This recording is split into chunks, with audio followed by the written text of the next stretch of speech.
கடலூர் மாவட்டம் நெய்வேலியில் காப்பர் திருடி சென்ற இருவரை கைது செய்த போலீசார் காப்பர் மற்றும் காரினை பறிமுதல் செய்து இருவரையும் சிறையில் அடைத்தனர். கடலூர் மாவட்டம் நெய்வேலியில் என்எல்சி முதலாவது சுரங்க விரிவாக்கத்தின் அருகாமையில் சந்தேகிக்கும்படி சென்று கொண்டிருந்த காரை நிறுத்தி காவல்துறையினர் விசாரணை செய்தனர்.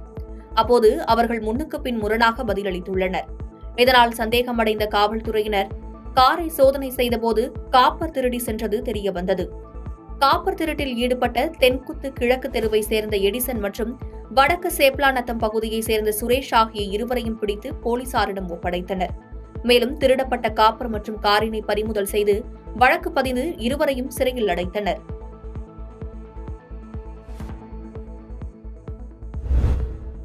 செங்கல்பட்டு அருகே ஆம்னி பேருந்து மோதி விபத்துக்குள்ளானதில் அடுத்தடுத்து 5 வாகனங்கள் மீது பேருந்து மோதியதால் கடும் போக்குவரத்து நெரிசல் ஏற்பட்டது. வார விடுமுறை முடிந்ததால் சென்னையின் நுழைவு வாயிலான செங்கல்பட்டில் பல்வேறு இடங்களில் கடும் போக்குவரத்து நெரிசல் ஏற்பட்டது.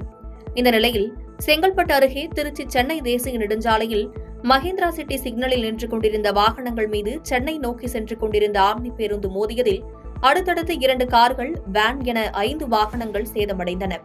இதன் காரணமாக மகேந்திரா சிட்டியில் இருந்து 3 கிலோமீட்டர் தூரத்திற்கு கடுமையான போக்குவரத்து நெரிசல் ஏற்பட்டு வாகனங்கள் அணிவகுத்து நின்றன. போக்குவரத்து போலீசார் நெரிசலை சரி செய்யும் பணியில் ஈடுபட்டனர். இந்த விபத்தால் யாருக்கும் எந்தவித அசம்பாவிதமும் ஏற்படவில்லை என்பது குறிப்பிடத்தக்கது.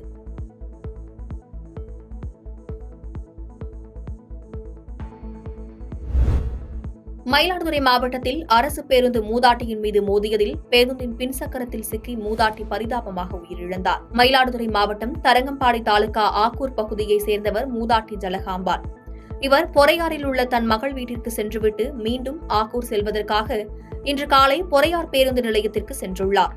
அப்போது மயிலாடுதுறையில் இருந்து பொறையார் பேருந்து நிலையத்திற்குள் வந்த அரசு பேருந்து எதிர்பாராத விதமாக மூதாட்டியின் மீது மோதியதில் பேருந்தின் பின்சக்கரத்தில் சிக்கி மூதாட்டி பரிதாபமாக உயிரிழந்தார். தகவல் அறிந்து விரைந்து வந்த போலீசார் மூதாட்டியின் உடலை கைப்பற்றி பிரேத பரிசோதனைக்காக மருத்துவமனைக்கு அனுப்பி வைத்தனர். இச்சம்பவம் குறித்து போலீசார் விசாரணை மேற்கொண்டு வருகின்றனர்.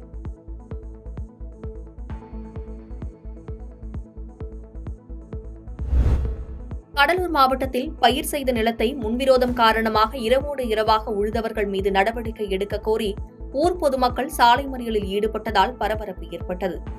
கடலூர் மாவட்டம் நெல்லிக்குப்பம் வெள்ளப்பாக்கம் பகுதியில் ஊராட்சி மன்ற தலைவர் சுசீலா தேவநாதன் வாழையும் கரும்பும் பயிரிட்டுள்ளார்.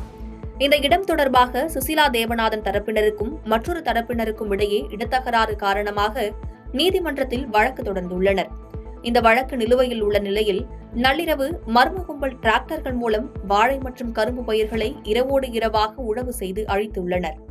இதனால் 10 ஏக்கரில் சாகுபடி செய்யப்பட்டிருந்த வாழை மற்றும் கரும்பு பயிர்கள் அனைத்தும் நாசமானது. இதை அறிந்து இந்த பகுதிக்கு திரண்டு வந்த கிராம மக்கள் சேதப்படுத்திய நபர்கள் மீது நடவடிக்கை எடுக்க கோரி கடலூர் நெல்லிக்குப்பம் சாலையில் அமர்ந்து மறியல் போராட்டத்தில் ஈடுபட்டனர். இதனால் அப்பகுதியில் பெரும் பரபரப்பு ஏற்பட்டது. நான் தான் மோட்டர் ஓடிச்சா, நான் வண்டி கண்ணு வெட்ட மாட்டேன், வாழ வண்டி வச்சு ஓட்டணும் கடலை வச்சுக்கிறேன் சார். எல்லாமே டெல்லிக்கு காவல் நிறுத்த புகார் கொடுத்தேன் சார். அவன் வீசிகா பட்டாம் பார்த்து சேர்ந்தோம்.